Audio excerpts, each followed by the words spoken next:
ଏମିତି କଣ ହେଲା ଯେ ସବୁ ଡ୍ରାଇଭର ଭାଇ ମାନଙ୍କ ସହିତ ଜେକେ କମ୍ପାନୀ ବାହାରେ ଶୋଇବାକୁ ପଡିଲା। କାଠ ଲୋଡ ଯିବା ପୂର୍ବରୁ ବ୍ୟାଟେରୀ ପାଣି ଚେକ୍ କରିବାର ଜଣା ପଡିଲା ଯେ ବ୍ୟାଟେରୀ ପାଣି କମ ଅଛି। ସେଥିପାଇଁ ଆଗରୁ ବ୍ୟାଟେରୀ ପାଣି ନେଇ ଆସିଥିଲୁ। ତାପରେ 2 ଟଙ୍କା କନ୍ ସାହାଯ୍ୟରେ ବ୍ୟାଟେରୀ ଲକ୍ ଖୋଲିଦେଲି ଆଉ ବ୍ୟାଟେରୀରେ ବ୍ୟାଟେରୀ ପାଣି ସବୁ ହୋଲରେ ଫୁଲ କରିଦେଇ କାଠ ଲୋଡିଂ କରିବାକୁ ବାହାରି ପଡିଲି। ହେଲେ ଫିଲ୍ଡରେ ପହଞ୍ଚି କାଠ ଲୋଡିଂ କରିବା ସମୟରେ ତ ଭାଇ ଖରା ଯୋଉ ପ୍ରକାର ହଉଛି ନା, ଘରୁ ବାହାରକୁ ବାହାରିବା ପାଇଁ ଇଚ୍ଛା ହଉନାହିଁ। ହେଲେ କଣ ବା କରିବ ଭାଇ, ଲାଇଫରେ ଯଦି ବଞ୍ଚିବାର ଅଛି ଆଉ ନିଜ ସ୍ୱପ୍ନକୁ ପୁରା କରିବାର ଅଛି କହିଲେ କମ୍ଫର୍ଟ ଜୋନ୍ ଛାଡି ମେହନତ ତ ନିଜକୁ କରିବାକୁ ପଡିବ ନା ମୋ ଭାଇ। ଏମିତିକା ଭାଇ ମାନେ ଟାଣ ଖରାରେ ଫିଲ୍ଡରେ କାଠ ଲୋଡ କରୁ କରୁ ଲୋଡ ବି କମ୍ପ୍ଲିଟ ହେଇଗଲା। ଲୋଡ ତ କମ୍ପ୍ଲିଟ ହେଇଗଲା ଭାଇ, ହେଲେ ଲୋଡ କମ୍ପ୍ଲିଟ ହୋଇଯିବାରୁ ଯେମିତି ସେମିତି ଫିଲ୍ଡରୁ ଲୋଡ ଗାଡି ବାହାରକୁ କାଢିଦେଲି। ଦେନ୍ ଲୋଡ ଗାଡି ବାହାରକୁ କାଢି ଦେଇ ଘରକୁ ଯାଇ ଖାଇଦେଇ ବାହାରି ପଡିଲି ଜେକେ କମ୍ପାନୀକୁ ଯିବା ପାଇଁ। ଏମିତିକା ଧୀରେ ଡ୍ରାଇଭ କରି ଯାଉ ଯାଉ ଜେକେ କମ୍ପାନୀରେ ପହଞ୍ଚିଲା ବେଳକୁ ତ ଭାଇ ରାତି ହୋଇଗଲା। ତାପରେ କମ୍ପାନୀର ଗାଡି ପାର୍କିଂ ଗ୍ରାଉଣ୍ଡକୁ ଗାଡି ପାର୍କିଂ କରିବାକୁ ନେଇ କେତେ ସମୟ ଗଲା ପରେ ହୋଟେଲରେ ଖାଇଦେଇ ପଳେଇ ଆସିଲୁ। ହେଲେ କମ୍ପାନୀ ଭିତରେ ଗାଡି ଏଣ୍ଟ୍ରି ଲେଟ୍ ହବ କହିବାରୁ କମ୍ପାନୀ ବାହାରେ ହିଁ ଏଇ ଖୋଲା ଆକାଶରେ ଗାମୁଛା ବିଛାଇ ଶୋଇଦେଲୁ। ହଁ ଭାଇ,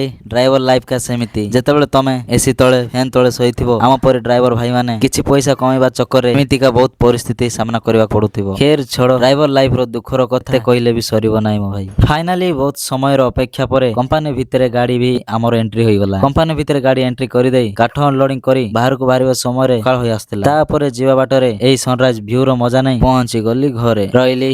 ଜୟ ଶ୍ରୀ ଜଗନ୍ନାଥ।